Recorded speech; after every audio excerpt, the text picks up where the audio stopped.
Welcome to the 20th Century History series. All podcasts are released under a Creative Commons license and are free for non-commercial use. Each podcast is self-contained and does not require listening to previous episodes. The author is Kim Sonderborg, editor is Philip Bird, and the editor-in-chief is Dr. Liam Brown. All episodes are read by Kim Sonderborg.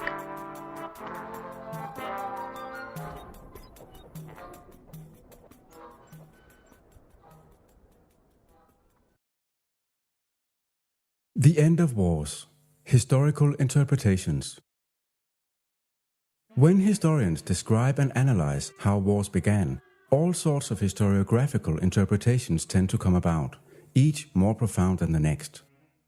The end of wars is more difficult to interpret. Historical schools of interpretation is less often applied to interpreting how a war ends. Instead, the arguments will fall on technical or strategic reasons. The end of a war usually means that one side managed to defeat the other, and historians look at how this defeat came about. We have seen, however, that the wars in the 20th century have vastly different characteristics in their scopes, strategies, and methods. Some only involved conventional fighting in localized theaters of war, while others, such as the World Wars, expanded to become total wars, involving the entire societies behind the fighting forces. The Cold War took place over 4 decades and split most of the world into 2 opposing sides, where ideology, political systems, economy, and way of life became elements of a war of deterrence via nuclear weapons.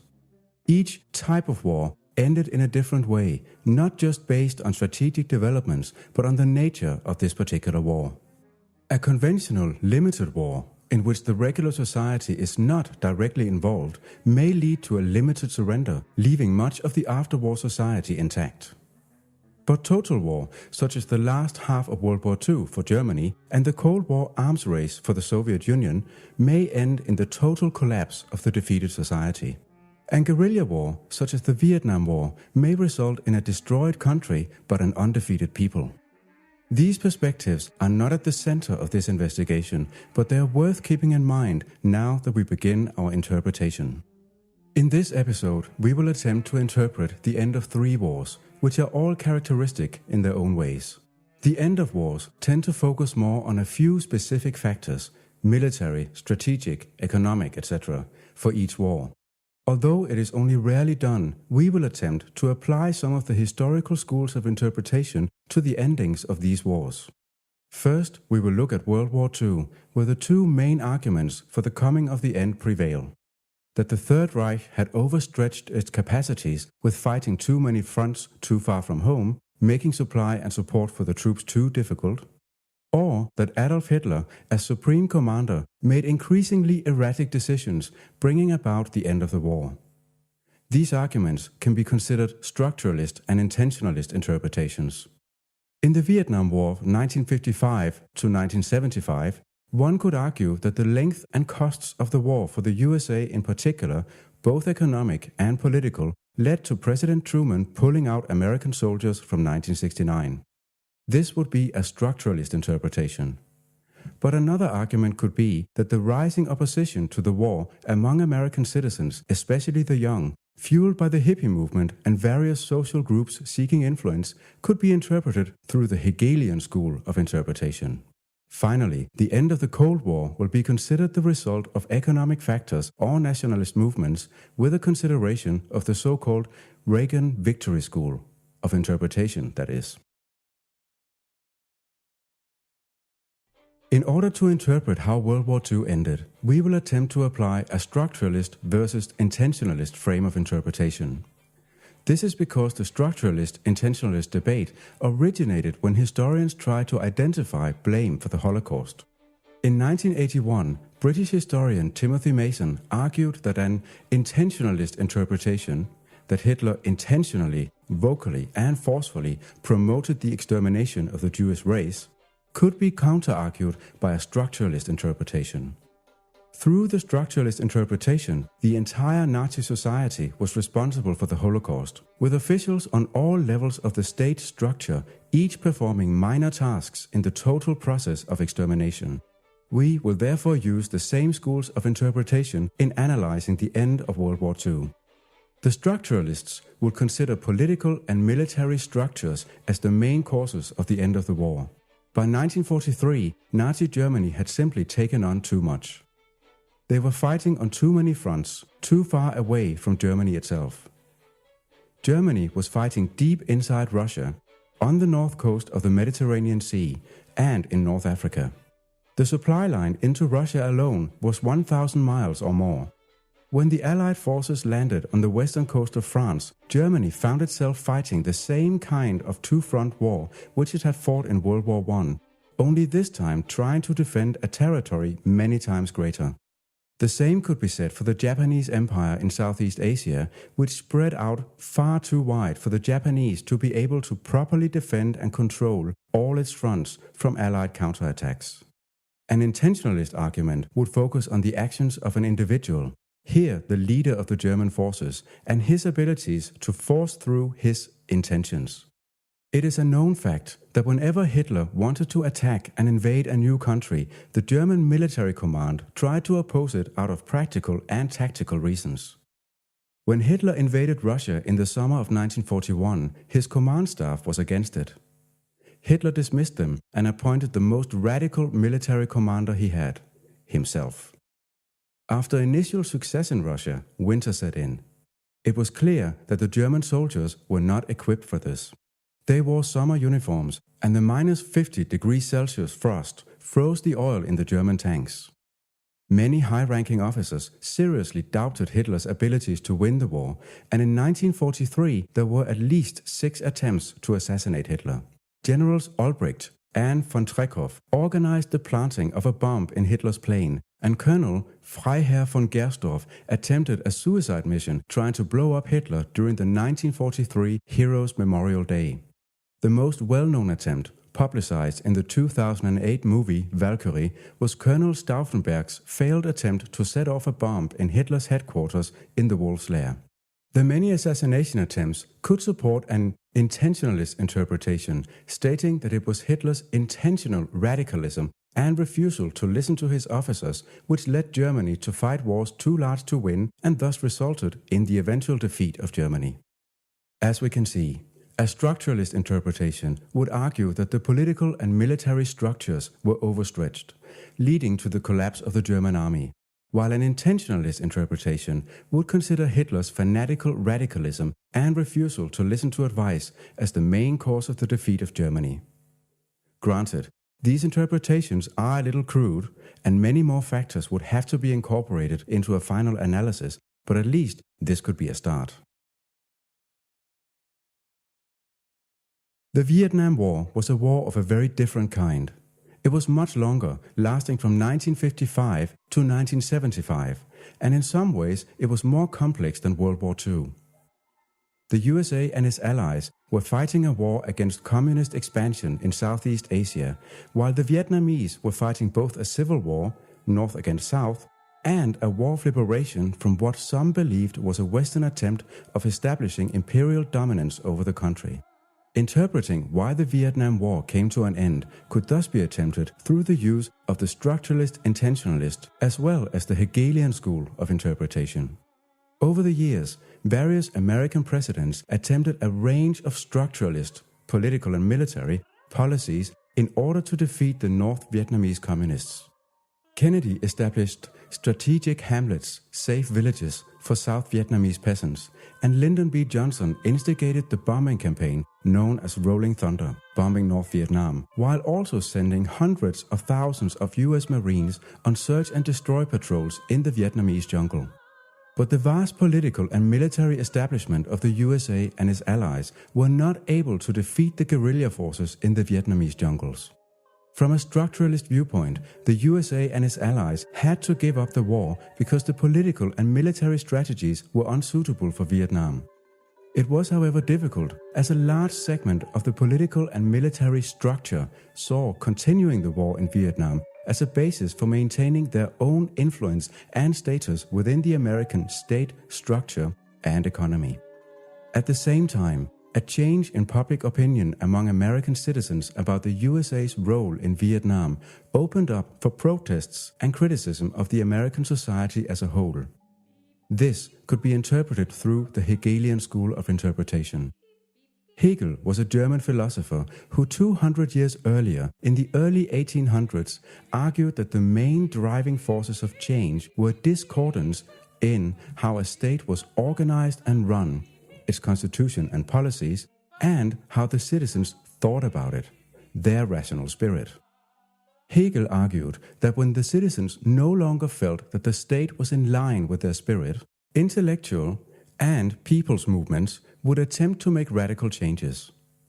During the 1960s, the American society experienced a change in public opinion about the USA's role in Vietnam. People were disgusted with seeing how their South Vietnamese allies blatantly flouted human rights when executing prisoners, and how American soldiers were burning whole villages of peasants who might be supporting Viet Cong guerrillas. Students questioned why the American government was so adamant in sending young Americans to die in a country on the other side of the world. Anti-war protests went hand in hand with students and hippies protesting against the entire American establishment, and African American organizations such as the NAACP and the Black Panthers protested against discrimination of black people. Why should African Americans go to fight for democracy and equality in Vietnam when they did not experience this at home? From a Hegelian viewpoint, the USA had to end the war somehow, because continuing it was creating an ever-growing gap between the notions of the rulers and those of the citizens. The gap, also known as the credibility gap, threatened to destroy the fabric of the American society. The interesting thing about this Hegelian interpretation of a rise of intellectual movements and protest movements is that it would happen at home in one country, based on this country waging a war abroad. If we now return to our structuralist interpretation, we would notice that an intentionalist counterargument has not been given. Could the actions of President Nixon be considered intentionalist? Given that the political and military structure had come under pressure, could a leader intentionally work against the political and military structure and pull America out of the Vietnam War? To some extent, yes. When Richard Nixon became president of the USA, he did so through campaigning for peace with honor. Nixon wanted to draw American troops out from Vietnam, but without creating an American defeat. Instead, the South Vietnamese should be prepared to continue and win the Vietnam War on their own, as he stated in the so-called Nixon Doctrine. The nations of Asia can and must increasingly shoulder the responsibility for achieving peace and progress in the area with whatever cooperation we can provide. As we have seen, the end of the Vietnam War can be interpreted through a structuralist, intentionalist interpretation. The structuralists would argue two things. One, that the political and military structure of the USA and its allies were not suited for winning a war fought against guerrilla fighters in the jungle. And two, that keeping the war going would mainly result in increasing the influence of the war-supporting part of the political and military structure. The intentionalist argument would be that Nixon was the main force responsible for pulling out the American troops on the basis of his Peace with Honor campaign. And the Hegelians would argue that the rise of intellectual and protest movements against the war was the main cause, as the protests gradually forced the establishment to reconsider its purpose in Vietnam. The end of the Cold War signified the end of 4 decades of rivalry and war of deterrence between the two superpowers of its time, the USA and the USSR. Interpretations of why it ended would be a mix of structuralist, intentionalist and Hegelian arguments, and would also include the so-called Reagan Victory School. Having gone on from 1946, the end of the war in 1991 came as somewhat of a surprise to the citizens of the world. At least the speed with which the war ended was surprisingly swift. Within 1 year, from May 1989 to March 1990, Hungary, Poland, East Germany, Czechoslovakia, Romania, Bulgaria, and Latvia had torn themselves free from the satellite state system of the USSR. In 1991, the USSR itself disintegrated and the communist system was dismantled. This marked the end of the Cold War.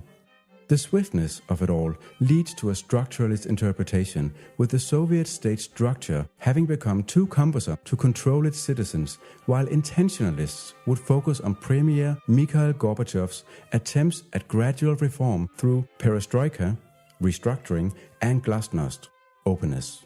The restructuring was meant to be of the Soviet economy, and this is where the beginning of the end originated. During the 1970s and 1980s, the Soviets had found it increasingly difficult to keep up with the USA in the nuclear and conventional arms race.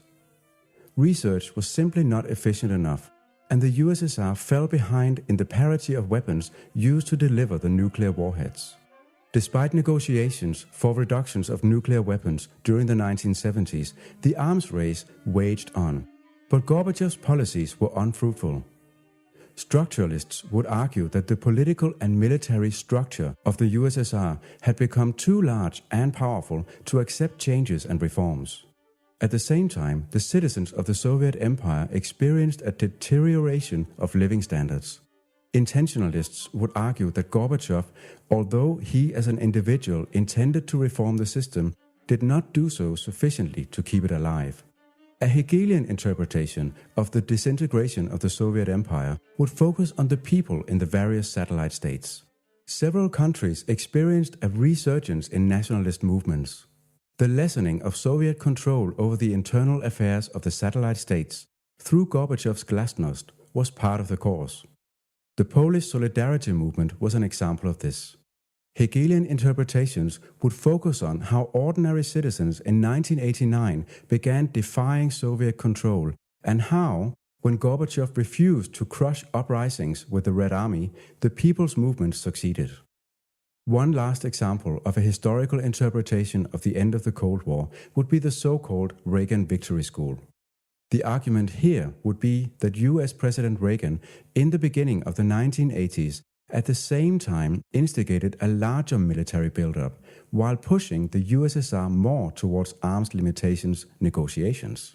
The 1983 Strategic Defense Initiative, aimed at having US satellites destroying Soviet missiles from space with lasers, was impossible for the USSR to keep up with.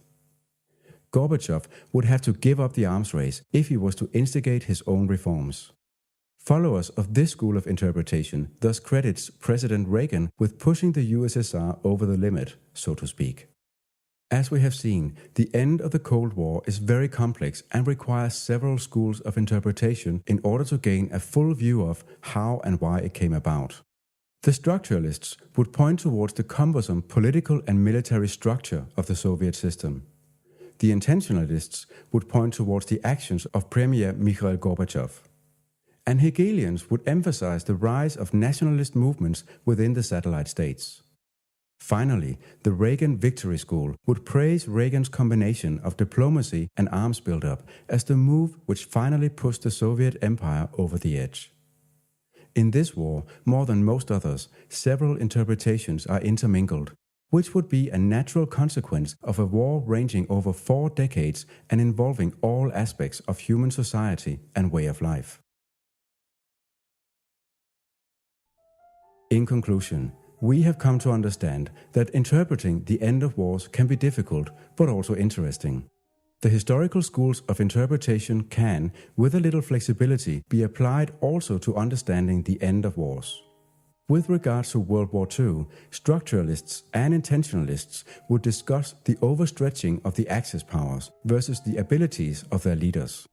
The Vietnam War is an example of a war which might have ended primarily because of a Hegelian rise of intellectual and people's movements protesting against the American society as a whole. And the Cold War came to an end through a complex mix of structuralist, intentionalist, and Hegelian developments, if not simply because of the developments emphasized by the Reagan Victory School. All in all, the end of wars are complex. And when trying to apply historical schools of thought to interpreting them, one must take care to involve at least 2 schools of interpretation in order to create a balanced argument. And it helps to introduce the historical school of interpretation before applying it, and explain how it actually came into being before applying it to a new topic for which it was not originally constructed. This concludes this episode of the 20th Century History Series podcast. Music for the intro and outro and throughout this episode was made by Andrea LaRose. To download more of these podcasts or to leave a comment, please visit www.historypodcast.net. Thank you for listening.